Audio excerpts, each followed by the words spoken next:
আসসালামু আলাইকুম। আমরা যারা বাংলাদেশি প্রবাসীরা জেদ্দা কনসুলেট জেদ্দায় অথবা বাংলাদেশ এম্বাসি রিয়াদে বিশেষ কিছু কাজের জন্য গিয়ে থাকি, আমাদের জন্য তারা একটি বন্ডের বিজ্ঞপ্তি দিয়েছেন। এখানে জানানো হচ্ছে সৌদি আরবে বসবাসরত প্রবাসী বাংলাদেশিদের সদয় অবগতির জন্য জানানো যাচ্ছে যে আসন্ন পবিত্র ঈদ-উল আজহা উপলক্ষে এবং গণপ্রজাতন্ত্রী বাংলাদেশ সরকারের নির্বাহী আদেশের প্রেক্ষিতে জেদ্দা বাংলাদেশ কনসুলেট আগামী জুন মাসের 5 তারিখ থেকে জুন মাসের 12 তারিখ পর্যন্ত বন্ধ থাকবে। অর্থাৎ বাংলাদেশ জেনারেল জেদ্দা এবং রিয়াদ এম্বাসি এই জুন মাসের 5 তারিখ থেকে 12 তারিখ পর্যন্ত বন্ধ থাকবে।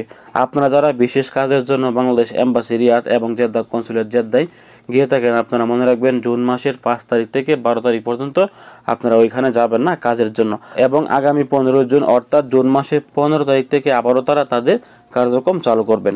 ভিডিওটি শেয়ার করে সবাইকে জানিয়ে দেওয়ার চেষ্টা করবেন যে জুন মাসের 5 তারিখ থেকে 12 তারিখ পর্যন্ত জেদ্দা কনসুলেট এবং রিয়াদ এম্বাসি ঈদের বন্ধ থাকবে। ভালো থাকুন, সুস্থ থাকুন, দূরপ্রবাসের সঙ্গে থাকুন। আসসালামু আলাইকুম।